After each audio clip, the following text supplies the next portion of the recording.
Hi, faceless ആണ്. ഞാൻ ഇന്നലെ ഒരു മൂവി കണ്ടു ഹോട്ട്സ്റ്റാറിൽ. All we imagine as life. Payal കപാടിയെ ഡയറക്ട് ചെയ്ത മൂവി. അതിനകത്ത് അഭിനയിച്ചിരിക്കുന്നത് കനി കുസൃതിയും ദിവ്യ പ്രഭയുമാണ്. ഈ മൂവി ക്യാൻസൽ ഒക്കെ പോയ മൂവിയാണ്. അപ്പൊ മൂവി കണ്ടു തുടങ്ങിയപ്പോ ഒരു ക്രിട്ടിക്കിന്റെ രീതിയിൽ കാണാനാണ് ഞാൻ ശ്രമിച്ചത്. അങ്ങനെ കാണുമ്പോ ഈ മൂവി കുറെ ഇമോഷണൽ ആയിട്ടൊക്കെ നമ്മളെ കൊണ്ടുപോകുന്നുണ്ട്. അതുകൂടാതെ ഇതിന്റെ ഫ്രെയിമിങ്, അതുപോലെ തന്നെ ഇതിന്റെ ലൈറ്റിങ്, ഒരു മുംബൈയുടെ നമ്മൾക്ക് അറിയാൻ മേലാത്ത ഒരു സൈഡ്, അല്ലെങ്കിൽ ലൈറ്റ് ഉള്ള സൈഡും ലൈറ്റ് ഇല്ലാത്ത സൈഡും എന്ന് പറയാം. അപ്പൊ ആ ലൈറ്റ് ഇല്ലാത്ത സൈഡിന്റെ മൺസൂൺ കാലത്തുള്ള ജോലിക്ക് വേണ്ടി മൈഗ്രേറ്റ് ചെയ്ത് വന്നിട്ടുള്ള ആൾക്കാരുടെ ജീവിതം കാണിക്കത്തക്ക രീതിയിൽ ഒരു തീമാണ് എനിക്ക് കിട്ടിയത്. ഇതിനകത്ത് ഒരു പോസിറ്റീവായിട്ട് പറയേണ്ട ഒരു വലിയ കാര്യം എന്ന് പറയുന്നത്, പായൽ കമ്പാടിയ ശരിക്കും പറഞ്ഞാൽ മലയാളിയല്ല, പക്ഷെ എന്നിട്ട് പോലും നല്ല ഡയലോഗ്സ് ആണ് ഇതിനകത്തുള്ളത്. പിന്നെ അതുപോലെ തന്നെ പെർഫോമൻസ് വൈസ് ഒക്കെ ആണെങ്കിൽ ഏറ്റവും നന്നായിട്ട് കനി കുസൃതിയും ദിവ്യപ്രഭയും എല്ലാവരും നന്നായിട്ട് പെർഫോം ചെയ്ത് വെച്ചിട്ടുണ്ട്. അപ്പൊ ആ ഇമോഷൻസിലൂടെ ഒക്കെ നമ്മളെ കടത്തിക്കൊണ്ട് പോകാൻ എളുപ്പത്തിൽ സാധിച്ചിട്ടുണ്ട്. പക്ഷെ ഇനി ഞാൻ മുന്നേ പറഞ്ഞ പോലെ സാധാരണ ഒരു ഓഡിയന്റെ ഭാഗത്തു നിന്ന് ചിന്തിക്കുമ്പോൾ ഇതൊരു ഡോക്യുമെന്ററി ആണ്. സ്പോട്ട് ഡബ് ചെയ്താല്,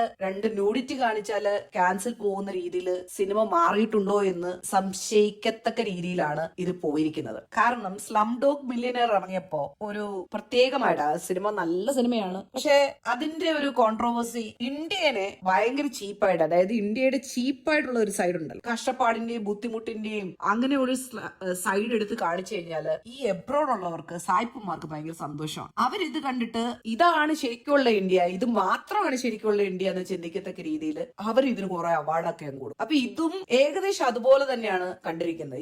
ഇതിനകത്ത് ഒരു ഞാൻ കുറെ റിവ്യൂവേഴ്സിന്റെ ഇത് കണ്ടു, അതിന്റെ ഭയങ്കര ലൈറ്റിങ്ങിനെ കുറിച്ചൊക്കെ പറയാണ്. പക്ഷെ ഒരു മൊബൈൽ ഫോൺ എടുത്തുകൊണ്ട് സ്പോട്ട് ഡബും ചെയ്ത് നമ്മൾ ഒരു മെഡിക്കൽ ക്ലിനിക്കിലേക്ക് പോവുകയാണെങ്കിൽ, ഒരു 2-3 ദിവസം അവിടെ ചെലവഴിക്കുകയാണെങ്കിൽ കാണുന്നത് എന്താണോ അങ്ങനെ നമുക്ക് ഫീൽ ചെയ്യുന്ന കാര്യങ്ങൾ, അതായത് ഒരു ടെക്നിക്കലി ഒരു തരത്തിലും ക്വാളിറ്റി ഇല്ലാത്ത രീതിയിൽ ഈ സിനിമ പോയിരിക്കുന്നത്. അടുത്തത് ഇമോഷണലി കണക്ട് ചെയ്യാൻ ആൾക്കാരുടെ പെർഫോമൻസിലൂടെ നമുക്ക് പറ്റുന്നുണ്ടെങ്കിലും ഓവറോൾ എന്തിലേക്കാണ് നമ്മൾ കണക്ട് ചെയ്യേണ്ടത്, അല്ലെങ്കിൽ ഏത് സാരാംശത്തിലേക്കാണ് നമ്മൾ എത്തേണ്ടതെന്ന് ഒരു ഐഡിയ ഇല്ലാതെ സിനിമ എൻഡ് ചെയ്യാം. ഒരാളുടെ ജീവിതത്തിലെ കുറച്ച് ഇമോഷൻസിനെ എടുത്തു വെച്ച സിനിമയാകും എന്നുള്ള ഒരു തെറ്റിദ്ധാരണയാണ് ഈ സിനിമ പടർത്തുന്നത്. ആഫ്റ്റർ ഓൾ ലോക്കൽ ഓഡിയൻസ് പറയുന്നത് പോലെ ബ്രസ്റ്റ് കാണിച്ചോ, അല്ലെങ്കിൽ ന്യൂഡിറ്റി കാണിച്ചോ, ഒരു സെക്സ് സീൻ കാണിച്ചാലോ, അല്ലെങ്കിൽ 2 ലിപ് ലോക്ക് കാണിച്ചാലോ ഒരു സിനിമയാകുന്നില്ല.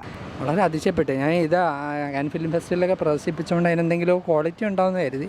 പ്രത്യേകിച്ച് ഒരു ക്വാളിറ്റി ഇല്ല. ഈ സാധനങ്ങളൊക്കെയാണ്. എനിവേസ് സിനിമ കൊള്ളാം, പക്ഷേ ഈ കൊട്ടിഘോഷിക്കുന്നതായിട്ടുള്ള ഒന്നും അതിനകത്തില്ല എന്നുള്ളതാണ് സത്യം. കാരണം എല്ലാവരുടെയും ലൈഫിലും ഇഷ്ടംപോലെ സ്റ്റോറികളുണ്ട്. ആ സ്റ്റോറികൾ അവതരിപ്പിക്കപ്പെടുന്ന രീതിയിലാണ് സിനിമ പൂർത്തിയാകും. ഇവിടെ അവതരിപ്പിച്ചിരിക്കുന്ന രീതി ആ ക്വാളിറ്റിക്കൊത്ത് ഉയർന്നില്ല എന്ന് തന്നെ വേണം പറയാൻ. ഈ സായിപ്പുമാർക്ക് ഇന്ത്യയുടെ ചേരികൾ കണ്ട, അല്ലെങ്കിൽ ഇന്ത്യയുടെ സാധാരണക്കാരന്റെ ജീവിതം കണ്ട, അതാണ് ഇന്ത്യ എന്ന് ഭ്രമിച്ച് അവാർഡുകൾ കൊടുക്കുന്ന ഒരു സ്വഭാവമുണ്ട്. അതിനെ മുതലെടുത്തതായിട്ടാണ് ഈ സിനിമ കാണുമ്പോൾ എനിക്ക് തോന്നുന്നത്. ബൈ.